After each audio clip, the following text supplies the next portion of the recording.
നമസ്കാരം. ഈ ചിത്രം മലയാളിയുടെ മനസ്സിൽ നിന്ന് അത്ര പെട്ടെന്നൊന്നും മാഞ്ഞു പോകാത്ത ചിത്രമാണ്. ഛത്തീസ്ഗഡിൽ മതപരിവർത്തനത്തിന്റെ പേരിൽ 2 കന്യാസ്ത്രീകളെ അറസ്റ്റ് ചെയ്ത് സ്റ്റേഷനിൽ ഇരുത്തിയിരിക്കുന്ന ചിത്രം കേരളം വലിയ തോതിൽ ചർച്ച ചെയ്ത ചിത്രമാണ്.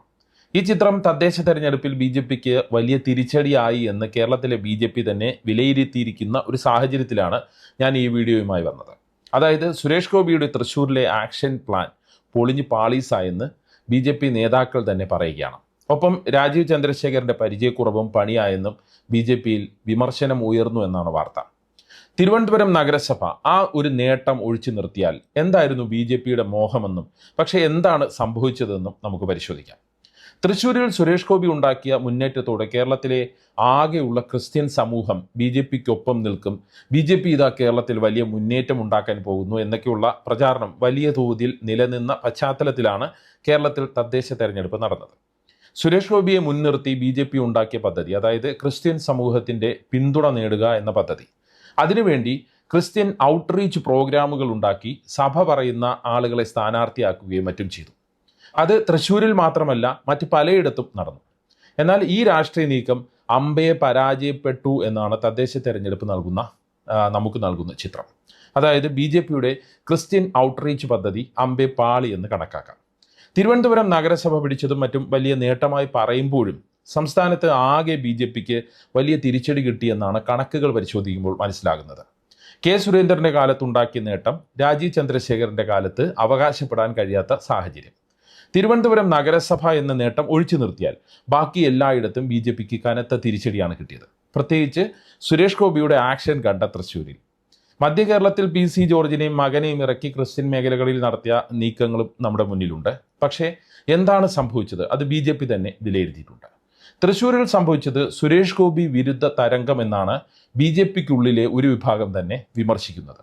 അതായത് സുരേഷ് ഗോപി അയാളുടെ താരപ്രഭയിലൂടെ ഉണ്ടാക്കിയ ഇമേജ്, പിന്നെ ക്രിസ്ത്യൻ സമുദായത്തെ കയ്യിലെടുക്കാൻ അയാൾ നടത്തിയ പൊടിക്കൈകൾ, സഭയിലെ ചില ഉന്നതരെ കൂട്ടുപിടിച്ച് നടത്തിയ BJP നടത്തിയ ഓപ്പറേഷൻ, അതിൻ്റെ ഭാഗമായി കിട്ടിയ വോട്ടൊക്കെ ഇത്തവണ BJPയിൽ നിന്ന് പോയി എന്നാണ് BJP നേതാക്കളും പറയുന്നത്. അതായത് സുരേഷ് ഗോപിയുടെ പെരുമാറ്റ രീതി ജനങ്ങളിൽ വലിയ അപ്രീതിയും വെറുപ്പും ഉണ്ടാക്കി എന്ന് തന്നെയാണ് BJP നേതാക്കൾ തന്നെ വിലയിരുത്തുന്നത്. അതിൻ്റെ ഫലമാണ് തദ്ദേശ തെരഞ്ഞെടുപ്പിലും കണ്ടതെന്ന് അവർ പറയുന്നു. സുരേഷ് ഗോപി വിരുദ്ധ തരംഗം എന്ന് തന്നെ പറഞ്ഞ് BJP യോഗത്തിൽ വിമർശനമുണ്ടായി എന്നാണ് മാതൃഭൂമി പത്രം റിപ്പോർട്ട് ചെയ്തിരിക്കുന്നത്. ആ വാർത്ത ഇങ്ങനെയാണ്: ക്രിസ്ത്യൻ ഔട്ട്റീച്ച് പാളി, തൃശ്ശൂരിൽ സുരേഷ് ഗോപി വിരുദ്ധ തരംഗം തിരിച്ചടിയായി എന്നാണ് രതീഷ് രവി റിപ്പോർട്ട് ചെയ്തിരിക്കുന്ന വാർത്തയുടെ തലക്കെട്ട്. ലോക്സഭാ തെരഞ്ഞെടുപ്പിൽ വാർത്ത ഇങ്ങനെയാണ്: ലോക്സഭാ തെരഞ്ഞെടുപ്പിൽ ക്രിസ്ത്യൻ വോട്ടുകൾ ലഭിച്ച തൃശ്ശൂരിൽ ഇത്തവണ അത് UDFിലേക്ക് ഒഴുകി. എറണാകുളം, കോട്ടയം, ഇടുക്കി, പത്തനംതിട്ട, ആലപ്പുഴ, തിരുവനന്തപുരം ജില്ലകളിലും ഇതായിരുന്നു സ്ഥിതി. തൃശ്ശൂരിൽ പള്ളിയുടെ സഹായത്തോടെ ക്രിസ്ത്യൻ സ്ഥാനാർത്ഥികളെ നിർത്തിയ ഡിവിഷനുകളിൽ വൻ പരാജയമുണ്ടായി. കൃഷ്ണപുരം, മിഷൻ ക്വാർട്ടേഴ്സ്, ചേലക്കോട്ടുകര, ഗാന്ധിനഗർ, നെട്ടിശ്ശേരി ഡിവിഷനുകളിലെ വോട്ട് വിലയിരുത്തിയാണ് BJP ഈ നിലപാടിലേക്ക് എത്തിയത്. ജയിക്കുമെന്ന് അമിത പ്രതീക്ഷ പുലർത്തിയ ഈ ഡിവിഷനുകളിലെ ഫലം വിപരീതമായിരുന്നു. ഛത്തീസ്ഗഡ് വിഷയം തിരിച്ചടിയായെന്നും കന്യാസ്ത്രീ സമൂഹം തന്നെ BJPക്കെതിരെ വോട്ട് ചെയ്തു എന്നുമാണ് കരുതുന്നത്. PC ജോർജിന്റെ സ്വാധീന മേഖലകളിൽ ക്രൈസ്തവ വോട്ടുകൾ BJPക്ക് കിട്ടിയിട്ടുണ്ട്. എന്നാൽ അത് 2-3 പഞ്ചായത്തുകളിൽ മാത്രമായി ചുരുങ്ങി. നിയമസഭാ തെരഞ്ഞെടുപ്പിൽ BJP വലിയ പ്രതീക്ഷ വഹിക്കുന്ന തിരുവനന്തപുരത്ത് ക്രിസ്ത്യൻ സ്ഥാനാർത്ഥികളെ നിർത്തിയിട്ടും ഗുണം ചെയ്തില്ല. നാലാഞ്ചിറ, പാളയം, വെട്ടുകാട്, പൗണ്ട് കടവ് മേഖലകളിൽ പരാജയപ്പെട്ടു. മാത്രമല്ല വോട്ടും കുറവായിരുന്നു. തൃശ്ശൂരിൽ സുരേഷ് ഗോപി വിരുദ്ധ തരംഗം തിരിച്ചടിയായി എന്നാണ് പ്രാഥമിക വിലയിരുത്തൽ. മേയർ സ്ഥാനത്തേക്ക് ഒരു നേതാവിനെ ഉയർത്തി കാണിക്കാൻ കഴിഞ്ഞിരുന്നില്ല. പാർട്ടി നേതൃത്വത്തിൽ കൂട്ടായ്മ പ്രകടമാക്കാൻ സാധിച്ചില്ല. ജില്ലാ പ്രസിഡന്റ് നേതൃപരമായ പങ്കു വഹിച്ചില്ല. ഒരു സംസ്ഥാന നേതാവ് പ്രവർത്തന രംഗത്ത് നിന്ന് വിട്ടുനിന്നു. ഇങ്ങനെ പോകുന്നു മാതൃഭൂമി റിപ്പോർട്ടിലെ വിവരങ്ങൾ. അതായത് സുരേഷ് ഗോപിയെ മുൻനിർത്തി ഒരു തരംഗമുണ്ടാക്കി. അത് ലോക്സഭാ തെരഞ്ഞെടുപ്പിൽ ഏറ്റു. രാജീവ് ചന്ദ്രശേഖർ പ്രസിഡന്റ് ആയതോടെ ക്രിസ്ത്യൻ മേഖലയിൽ മുന്നേറ്റം ഉണ്ടാക്കാനുള്ള മറ്റ് ചില പദ്ധതികൾ ആവിഷ്കരിച്ച് മുന്നോട്ട് പോയി. തദ്ദേശ തെരഞ്ഞെടുപ്പിൽ അതിൻ്റെ ഫലം കിട്ടുമെന്ന് BJP വിചാരിച്ചു. പക്ഷേ സംഗതി പാളി. അതിന് പ്രധാന കാരണം ഛത്തീസ്ഗഡ് സംഭവത്തോടെ ക്രിസ്ത്യൻ സമൂഹത്തിന് BJPയുടെ തനി നിറം മനസ്സിലായി എന്ന് തന്നെയാണ്. ഈ കേക്കൊക്കെ ക്രിസ്മസിൻ്റെ അന്നൊക്കെ കൊണ്ടുവരുന്നത് വെറുതെയാണെന്ന് ക്രിസ്ത്യൻ സമൂഹത്തിന് മനസ്സിലായി. അതിൻ്റെ റിസൾട്ട് തന്നെയാണ് ക്രിസ്ത്യൻ മേഖലയിൽ ഉണ്ടായത് എന്ന് തന്നെ പറയാം. പിന്നെ ഈ കാസായ മുൻനിർത്തിയുള്ള മുസ്ലിം വിദ്വേഷ പദ്ധതികളും ഗുണം ചെയ്തില്ല.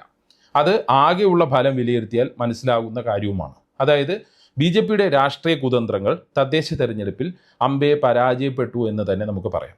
അതിന് സുരേഷ് ഗോപിയുടെ ചില ആക്ഷനുകളും ഭാഗവാക്കായി എന്ന് മാത്രം.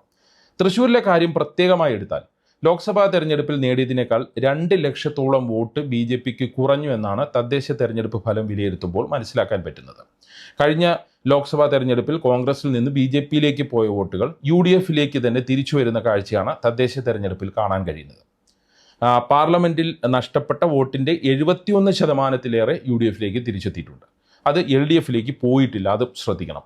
തൃശ്ശൂർ ജില്ലയിലെ 12 ബ്ലോക്ക് പഞ്ചായത്തുകളിൽ BJPക്ക് ഒരു സീറ്റ് പോലും നേടാനുമായില്ല. ഇനി കോഴിക്കോട്ടെ മലയോര മേഖലയിലെ കണക്ക് പരിശോധിക്കാം. ഏഷ്യാനെറ്റ് ന്യൂസിലെ മാധ്യമപ്രവർത്തകൻ റോബിൻ മാത്യു മറ്റത്തിൻ്റെ കുറിപ്പിൽ എഴുതിയിരിക്കുന്നത് ഇങ്ങനെയാണ്: കോടഞ്ചേരി, തിരുവമ്പാടി, കൂടരഞ്ഞി തുടങ്ങിയ മലയോര കുടിയേറ്റ മേഖലകളിൽ ഇത്തവണ BJPയുടെ കാര്യത്തിൽ ചില ആകാംക്ഷകൾ നിലനിന്നിരുന്നു. കാരണം കുടിയേറ്റ മേഖലകളിൽ ക്രിസ്ത്യൻ വിഭാഗത്തിൽപ്പെട്ട സ്ഥാനാർത്ഥികളെ കൂടുതൽ രംഗത്തിറക്കി NDA വലിയ നീക്കമാണ് ഇവിടങ്ങളിൽ നടത്തിയത്. ഒപ്പം NPP എന്ന മേഘാലയയിലെ കോൺറാഡ് സാഗ്മയുടെ പാർട്ടിയുടേതായി ചില ക്രിസ്ത്യൻ സ്ഥാനാർത്ഥികളെ അവതരിപ്പിക്കുകയും ചെയ്തു. ഒരു വലിയ പ്രദേശത്തിൻ്റെ രാഷ്ട്രീയ ചിത്രം തന്നെ മാറ്റിമറിക്കാൻ കഴിയാവുന്ന രീതിയിലുള്ള നീക്കമായിരുന്നു അതെന്നാണ് റോബിൻ പറയുന്നത്. സാമൂഹ്യ മാധ്യമങ്ങളിലൂടെ വലിയ പ്രചാരണവും നടക്കുകയുണ്ടായി. നീക്കങ്ങൾക്ക് പിന്നിൽ ചില സാമുദായിക ഉന്നതരുടെ ആശീർവാദവും ഉണ്ടായിരുന്നതിനാൽ ഡബിൾ ഇമ്പാക്റ്റ് പ്രതീക്ഷിച്ചിരുന്നു. പക്ഷേ നേർവിപരീതമായ റിസൾട്ടാണ് ഉണ്ടായത്.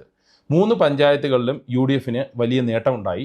BJPക്കും NPPക്കും കനത്ത തിരിച്ചടിയും കിട്ടി. പരീക്ഷണം നടന്ന സ്ഥലങ്ങളിലൊക്കെയും 2 അക്കം കടക്കാൻ പോലും NDA സ്ഥാനാർത്ഥിക്കായില്ല എന്നതാണ് ഏറ്റവും ശ്രദ്ധേയമെന്നാണ് റോബിൻ എഴുതുന്നത്. അതായത് കോഴിക്കോട് മലയോര മേഖലയിലെ ക്രിസ്ത്യൻ സമൂഹത്തിനിടയിൽ BJP നടത്തിയ പരീക്ഷണവും പരാജയപ്പെട്ടു.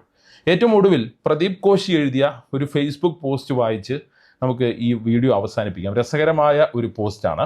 നോക്കൂ, തിരുവനന്തപുരം കോർപ്പറേഷൻ BJP ജയിച്ചു. ജനങ്ങൾ അവരെ വിജയിപ്പിച്ചത് അവിടം ഭരിക്കാനാണ്. അതിന് മറ്റ് രാഷ്ട്രീയ പാർട്ടികൾ അവരെ ദയവായി അനുവദിക്കണം. 5 വർഷം അവർ ഭരിക്കട്ടെ. ഈ 5 വർഷം കൊണ്ട് കേന്ദ്ര ഫണ്ട് ഒഴുക്കി തിരുവനന്തപുരത്തെ ഒരു സ്വർഗമാക്കി മാറ്റാൻ BJPക്ക് കഴിയുമെന്നാണ് നിലവിലെ അവരുടെ വാഗ്ദാനം. നോക്കൂ, അവർ പാലക്കാട് മുനിസിപ്പാലിറ്റി കേന്ദ്ര ഫണ്ട് കൊണ്ട് സ്വർഗമാക്കി കഴിഞ്ഞു. പിന്നെ അവർ മാറിത്തന്നു. നോക്കൂ, അത് കഴിഞ്ഞ് നേമത്തായിരുന്നു കേന്ദ്ര ഫണ്ട്. ഇത്രയൊന്നും ഫണ്ട് ഞങ്ങൾക്ക് തരരുതേ എന്ന് കരഞ്ഞു പറഞ്ഞുകൊണ്ട് നേമത്തുകാർ അവരെ ഒഴിവാക്കി. പന്തളത്ത് കേന്ദ്ര ഫണ്ട് കുമിഞ്ഞുകൂടിയതോടെ അന്നാട്ടുകാരും ഫണ്ടുകാരെ ഒഴിവാക്കി. കഴിഞ്ഞ 1 കൊല്ലമായി തൃശ്ശൂർ ജില്ലയിൽ സുരേഷ് ഗോപി കേന്ദ്ര ഫണ്ട് മുഴുവൻ കൊണ്ടുപോയി തട്ടുകയാണ്. തൃശ്ശൂർ ജില്ലയിലേക്ക് നീട്ടിയ കൊച്ചി മെട്രോ നീണ്ട് കോയമ്പത്തൂരെത്തി. ആലപ്പുഴയ്ക്കും ഇടുക്കിക്കും തെങ്കാശിക്കും വരെ ഓരോ എയിംസ് കൊടുത്തു. ബാക്കിക്ക് എല്ലാ വാർഡിലും കലുങ്ക് പണി തുടങ്ങി. മറ്റൊരു കാര്യം, ഇതുവരെ ഭരിച്ച ആരെയല്ല ഇനി തിരുവനന്തപുരം ഭരിക്കുന്നത്. VV രാജേഷോ IPS ഉള്ള ശ്രീലേഖയോ പോലുള്ളവരാണ്. അവർ തിരുവനന്തപുരത്ത് ആദ്യം കൊണ്ടുവരാൻ പോകുന്നത് പ്രധാനമന്ത്രിയാണ്. അത് കഴിഞ്ഞാലുടൻ ഒളിമ്പിക്സ്. പിന്നെ അവർ ഡിജിറ്റൽ സാങ്കേതിക വിദ്യയിലൂടെ കോർപ്പറേഷൻ സേവനങ്ങൾ വീട്ടുപടിക്കലെത്തിക്കും. അതിനായി ഫോട്ടോഷോപ്പ്, വാട്സപ്പ് എന്നിവരുമായി ധാരണാപത്രം ഒപ്പിടാൻ ധാരണയായി കഴിഞ്ഞു. പിന്നെ എല്ലാ വാർഡിലും പൊതുസേവാ കേന്ദ്രവും പ്രാഥമിക ആരോഗ്യ കേന്ദ്രവും സ്ഥാപിക്കും. ഡൽഹിയിലെ മൊഹല്ല ക്ലിനിക്കുകളുടെ ഇപ്പോഴത്തെ അവസ്ഥ അറിയാവുന്നവർക്ക് കാര്യം മനസ്സിലാകും. അതുകൊണ്ട് ദയവായി അവരെ ഭരിക്കാൻ അനുവദിക്കുക. കേന്ദ്ര ഫണ്ട് കണ്ണ് തള്ളിയാൽ 5 കൊല്ലം കഴിഞ്ഞ് തിരുവനന്തപുരംകാർ വേണ്ടത് കാര്യമായി തീരുമാനിച്ചോളും എന്നാണ് പ്രദീപ് കോശി സറ്റേറിയലായി എഴുതിയിരിക്കുന്നത്. എന്താണ് ഈ വിഷയത്തിൽ നിങ്ങളുടെ അഭിപ്രായം? കമൻറ്റ് ചെയ്യുക. വാട്സപ്പിൽ പേജ് 10 സ്റ്റോറീസിൻ്റെ വീഡിയോകൾ കിട്ടാനായി കമൻറ്റ് ബോക്സിലുള്ള ലിങ്കുകൾ ക്ലിക്ക് ചെയ്യുക. വാട്സപ്പ് ചാനലിലോ വാട്സപ്പ് ഗ്രൂപ്പിലോ അംഗമാകാം. നന്ദി, നമസ്കാരം.